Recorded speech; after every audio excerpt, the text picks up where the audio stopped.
Yeah, I'm ready for my close-up now. What the hell is Nice doing there?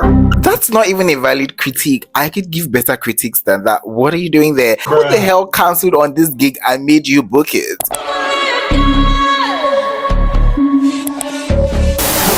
Hi guys, welcome back to my channel. My name is Success, the Success Carter, and if this is my first time on your screen, please don't make it your last. I'd like for you to, join the fam because over here the vibe is vibing and we have fun. So why don't you stay subscribed? And if it's not, welcome back, OG.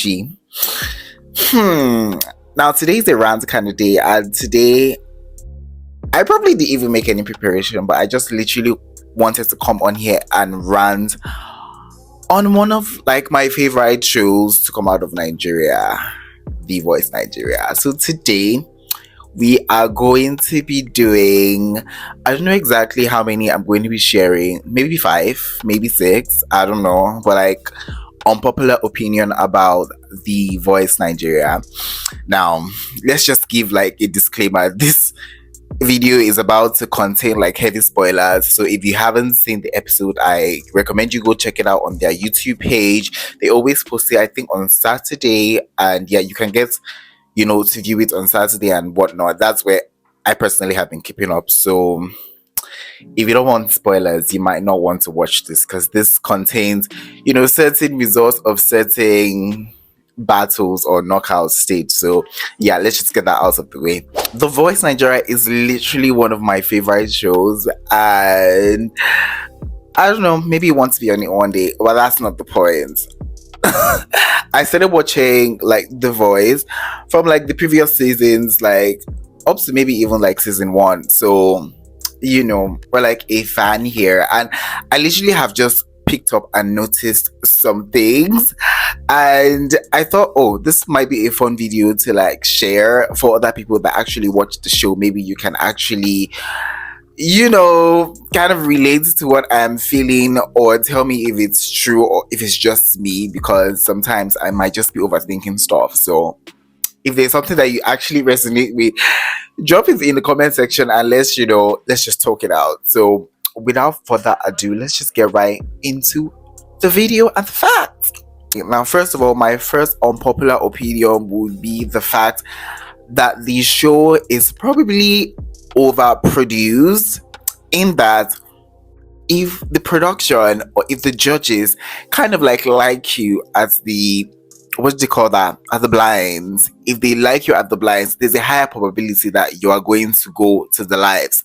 There's a higher probability that you're going to do well and do far on the show, provided that it's within their control. I don't know how to really explain this, but I've just noticed along the years that once a contestant is the judge's fave at the blind audition, it doesn't even matter if they mess up at the end of the day, or it doesn't even matter if someone outsings them later on in the competition. I don't know what's going through the judge's head, but I feel one way or another, just send them stage after stage after stage, no matter even if they mess up. And we saw this in Precious season. I'm not just maybe talking about this season. I'll try to refer it to the past, so you can see that maybe this is a pattern that it's happening on the show. So we saw this in Precious, I don't know, is this season 2? I think yes, season 2, where he literally sang that ego song and he literally went off key.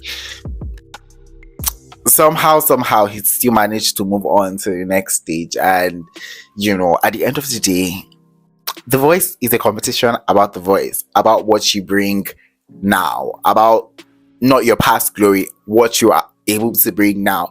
The question should be, did you win this round of the competition? That's why there are rounds upon rounds upon rounds. So if me, as a regular contestant that probably did not get hype in the blinds, now is supposed to face someone that maybe got a 4-chair turn, and the person is the judge's fave, I would definitely be shitting in my pants, because I'll be oh, wow, do they even like me enough to send me over to the next stage? And that bias, I don't know if other people know the relationship other contestants have with the judges, but it would be so weird if you knew of that fact and you're just oh, I just have to go and perform because I know I'm necessarily not going to move on to the next round, it would just mess with my brain. I would throw hands, let's not even lie. And they always make it seem obvious. It's not even hidden anymore. Let's even throw it back to this season. The contestant, what's his name? Now, I'm not like trying to throw hate to any contestant. So if I'm mentioning a name, just take it in good strides. I'm not trying to like be hateful, whatever, but it's just my opinion and what I've noticed. And in there's a contestant on Praise's team that I don't know. I don't know the hype around this contestant, but he seemed to be the judge's fave, and I think it's the bulky guy. What's his name? Nee. I think it's that guy. Yes. Yeah. I don't know. For some reason, I just felt like he did not win that battle. And during the knockout, he was literally not the best. There were other people that would have filled up the spot that he is currently in. But I don't know, because he's the judge fave and because like his auditions was so like there was the buzz around this audition. I just feel like that propelled him to move even further. Now, feel free to dispute me in the comment section, but it's just the knowing thoughts that I'm having in my brain as someone who probably wants to partake in the show. I'm just like, what if I don't become a fave right off the bat? I'll start struggling in my head with someone who they've said, oh, come and be my teacher. I mean, once you've made those comments, I know you're literally going to send that person to the next round. So it's just a bit dicey for me, to be honest. So that's just one thing that I've noticed from the competition. The next unpopular opinion would be that Waje has the least interesting team on the show. Now, I don't know the philosophy behind this, but I do know, and I'm going to share that with you. Now, I feel that contestant coming on the show, they are literally of the opinion that since Waje is like the vocal powerhouse of the show, they feel like other vocal powerhouses are going to go onto her team, and people want to play it safe. Let's be for real, Nancy. Let's be for real, Chelsea. Chelsea, come on now. People literally want to go to a team where they feel like they have the better chance of advancing all the way, or maybe all the way to the lights, or something they can actually not control anymore. They feel like they should go with the team that can do that. So most oftentimes than not, they tend to pick the newer coaches. Like, let's say for example, if I was going on the show, I would definitely not want to be on Waji's team, because in my mind I'm thinking, oh, the people that are going to be thinking, yeah, they are going to be there. The people that are going to be saying, whoa, they're going to be there. So what do I want to do? I want to go to a team where I know that it's probably filled with boys and girls thinking, what's I could do, what's not to do. So I would have a higher chance of advancing. And I feel like the people and the contestants now play themselves, because the vocal powerhouses are now packing themselves to those new coaches' team. And that's why we find that Waji's team is just not interested. Like, I personally don't even look forward to the performances of people in Waji's team, because it just seems like she doesn't have the best pick of people. The people that I know truly should be in her team are scared that if I go there, there are other vocal powerhouses there and they will send me home before I even have the chance to even start. So what do? They go to other teams that they feel in their mind do not have as much vocal like talent as they should have. So it's kind of like a dicey situation, but I would understand a perspective of a contestant not wanting to choose Baji because they feel like they have like the powerhouses they are. Baby, we're not going to compete with that. Hun, we're not going to compete with that. We just want to go where, people, we can advance. Everything is a calculated move. Let's be for real now. So I just feel like Waji has the weakest team. Let me know in the comment section if you feel like Waji has the weakest team, or who you feel in general has the weakest team, because from my perspective, I feel like the performances from her team were not as exciting as the other, coaches. Now this brings us to our third unpopular opinion, and the unpopular opinion would be that Niyola probably has the best team in the competition right now. Guys, stemming from the philosophy that I did before, that people would not want to have gone to Waji's team because they felt like powerhouses were there, they now played themselves, because the bulk of the vocal powerhouse are now with Team Niyola. That's why I personally always look forward to the performances on her team, because the talent on her team is literally what you will feel like Waji's team should have, but they don't. And this is because they've literally run away from where they think the vocal powerhouses are going to be, and they've run into one place, and all the vocal houses have just packed themselves into there. So it would definitely suck to be in Team Waji, where you have people like Para Jason singing the house down, Boots Mama singing yeah, and I'll literally be there, be like,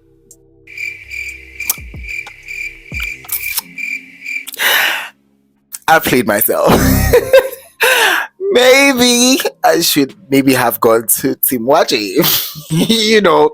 It's giving that kind of vibe. So I feel personally that Team Niyola at the moment has the strongest team. She has the strongest team from the knockouts to even now, and it's just crazy how that would seem right now for the other contestants, because in their mind they were like, I've done something, not knowing that they've entered into the fire of the fires. So yeah. My next popular opinion is that the judges of the show are super, super sneaky.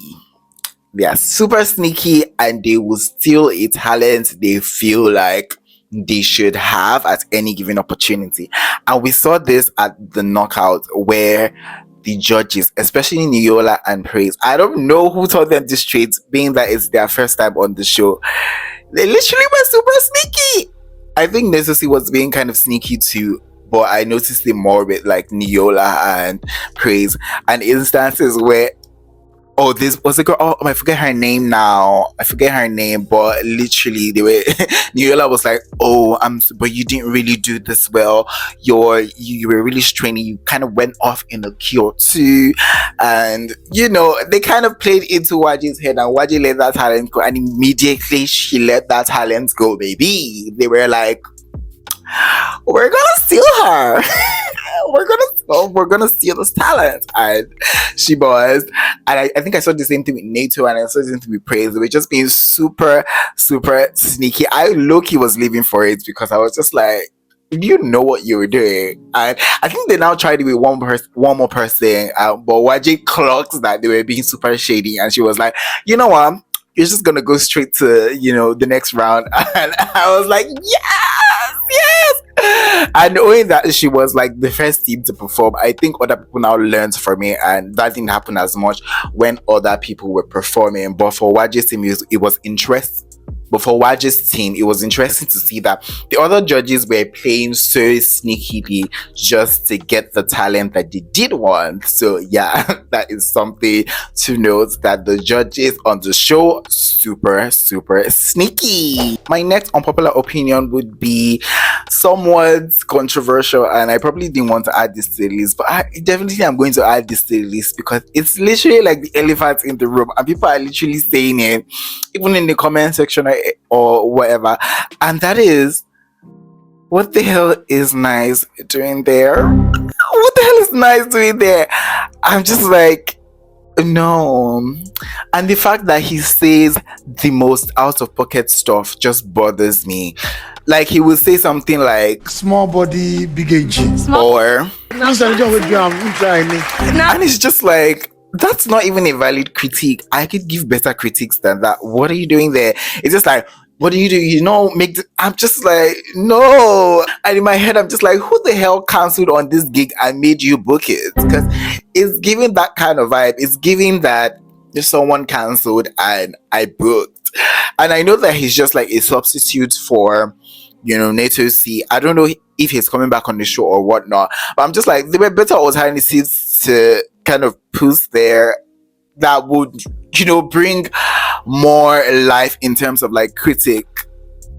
What I can see now, he's not even giving critic, he's giving comic relief, to be honest, because what he says, there's no technicality behind it. And because I don't know, is he a vocalist? I don't know if he's a vocalist, but there's no substance behind his critiques. It's just very funny and so out of pocket that I'm just like, who the hell cancelled and you booked this gig? Because it's giving that kind of energy. No shade to Nice.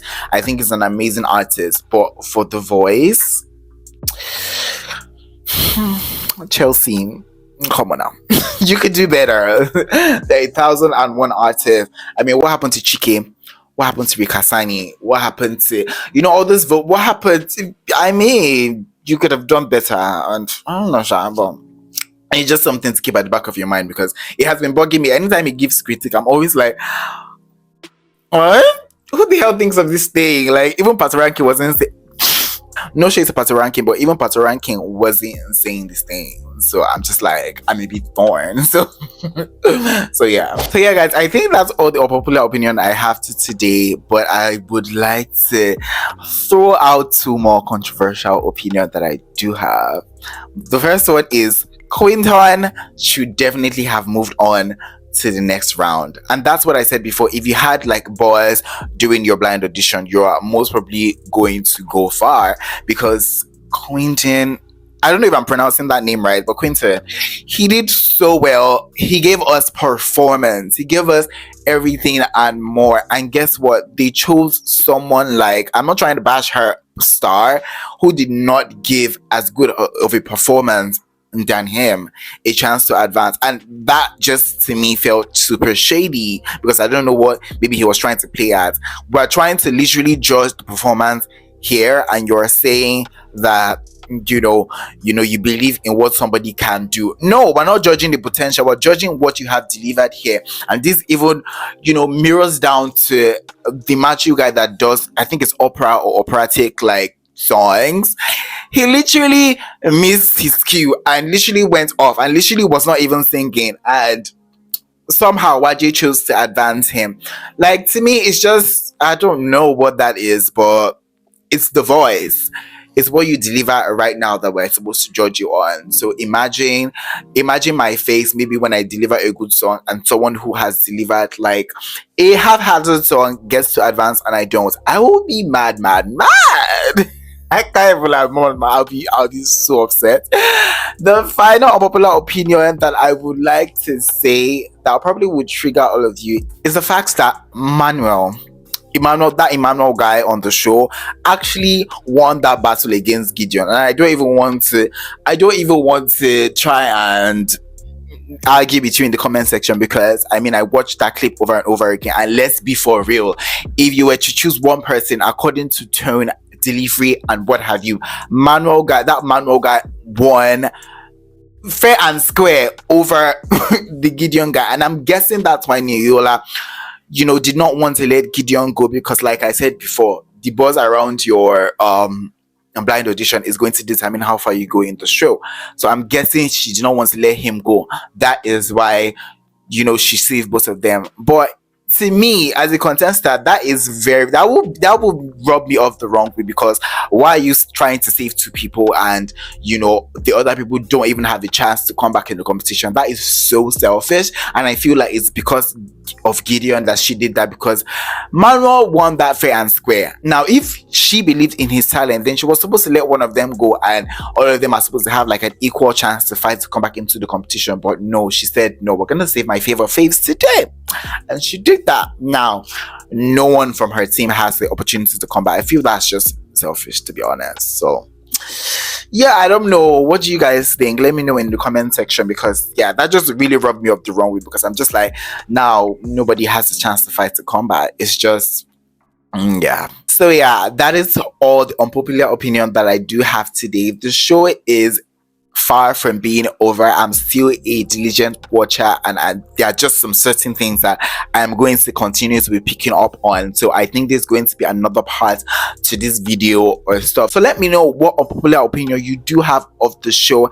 And yeah, that is it. All right, guys, we have come to the end of today's video. In today's video, I shared with you guys unpopular opinion that I have about The Voice Nigeria, which is one of my favorite shows. If you enjoyed this video, please don't forget to give it a big fat thick thumbs up, because it helps me a lot. And yes, I will see you guys in the next one. Bye, guys.